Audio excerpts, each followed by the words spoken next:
人は平等ではない。生まれつき足の速い者、美しい者、親が貧しい者、病弱な体を持つ者、生まれも育ちも才能も人間は皆違っておるのだ。そう、人は差別されるためにある。だからこそ人は争い競い合い、そこに進歩が生まれる。不平等は悪ではない。平等こそが悪なのだ。 What's good, people? You know what it is. It's your boy, the chosen one, God's chosen son, coming to y'all with some more content. And man, we live in a, if you watching this from America, you know what the motto is. The whole motto and morals that America stand on is freedom and equality.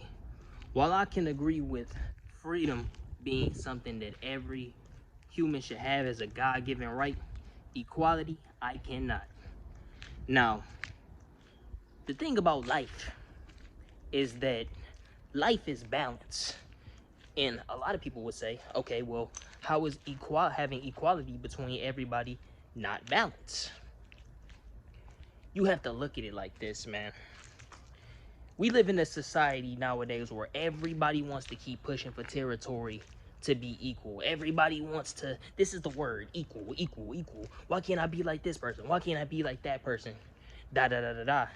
But do we ever take time to notice the more rights a specific group of people get, the more it oppresses the other half? Who is that? Oh. The more it oppresses the other half. Now, I'm going to tell you why equality is not balanced. Because think about it like this. Okay, well, it would be cool if everybody in the world had money if there were no poor people, right? Wrong. First off, we can list factors like everybody doesn't deserve money. That's why God doesn't give everybody money. Money lets you, it allows you to delve into your desires more than it allows you to fuel your addictions, basically. And it does far more things. But the whole thing about this is there has to be poor people in order for you to define rich people. And this goes with anything. There has to be somebody that's bad at something to define somebody that's good at something. That's balance. That's balance right there. If everybody had the same talent, if everybody could hoop, there would be no NBA. If everybody was rich, first off, everybody can't be rich because it's gonna be people that's more rich than that person, and with inflation, the price of shit is gonna go up. So everybody can have money, but the people with the less amount of money would still be poor because all the prices of shit would go up.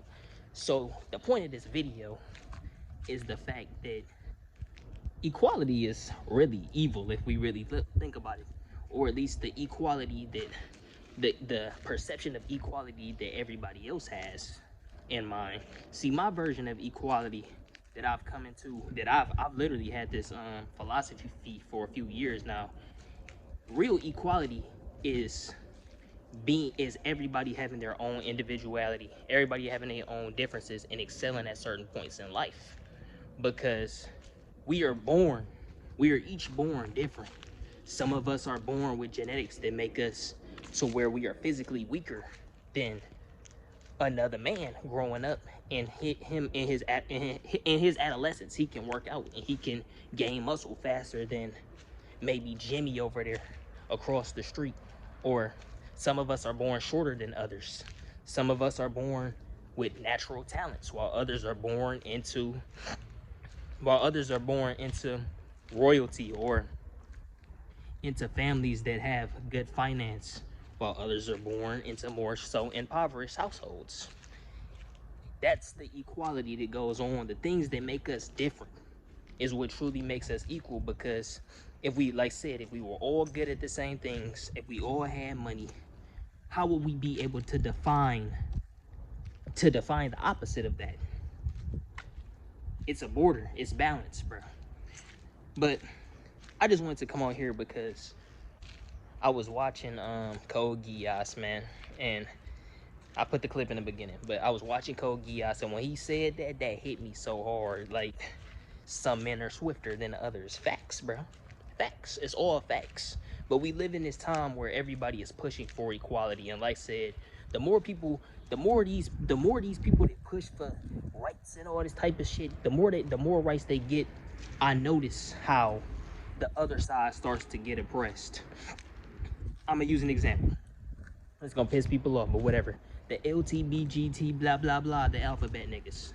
Now, the more rights they're getting over time, the more they feel entitled to pushing their views on people that don't support what they're on. And let's be real, if you're not into that lifestyle, you shouldn't have to support or respect it. Now, everybody is entitled to live the way they want to, but at the end, we gonna see what happens to everybody.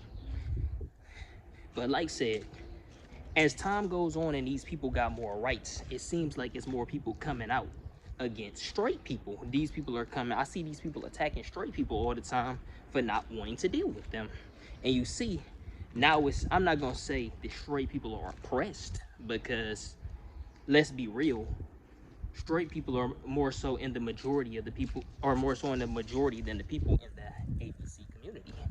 But you can see where this would go if they keep getting land and rights and all this type of shit. If they keep getting territory, eventually it will become like that. It's like racism. Like, okay, so we know white privilege exists. It's a thing. So imagine if the world was ran by black people. Imagine if the world was ran by black people, which, let's be real, being Israelites, we know it should be. But let's say the world was ran by black people and it was the way it was today. Like, people don't fear God. It would literally be the same way around. It would be stereotypes made of certain demographics. It would be people looking down on people. It's always gonna be the same thing. Whereas that's where this equality shit goes wrong, bro. Because everybody want to have rights, but the more you get, the rights of what these people want, bro, it's worldly, bro. The only thing that matters is our God-given rights, being equal in God's eyes. Because let's be real, we are all the same in God's eyes, bro. That's just how it is. But when it comes to this physical realm, bro, their definition of equality on here is worldly, and we all know that the flesh and your worldly desires can never be satisfied. No matter how many rights, no matter how equal people start to feel, they're gonna feel inadequate or unequal in other facets. So they're going to push for more territory until they're oppressing another group. With all of that being said, man, I just wanted to come on here and share my philosophy on this shit. That shit had hit me when I saw that shit. I was like, damn, I gotta make a video on this. Oh, but you know how I go, man. It's been real. It's your boy, the chosen one, God's chosen son, signing out. All right. So I just thought of something else I wanted to add to the video. You know how this go. Sometimes you just be having extra thoughts, but this had to be said. See, the thing about people is people say they want equality, but then in the same breath, they say they want to be individuals. They want to have identity. See, this is an oxymoron. This is a paradox. This is a contradiction. This is hypocritical. Simply because it is the nuances and differences within us as people that gives us our identity. Therefore, you would say, these days, women like to say, well, we can do anything that a man does. Yeah, maybe you could. But that would take away from your identity as a woman, because there are literally only certain things that are meant for a woman, and there are certain things meant for men. But I just wanted to come on here and explain that, because that's a big part of the video I left out, and that's real. It's an oxymoron. It makes no sense. But, like I said, it's your boy, the chosen one, God's chosen son, signing out for real this time. See ya. That I've crept, every breath that I breathe, all the love I receive and the faith I perceive have made it evident that it's good to be me. Can now see the forest for the trees and the leaves, taste the fruit that it bears, then replant all the seeds. Watch it breathe new life, shit is too serene. Type of metaphor for trying new things. Watch the talent bloom like a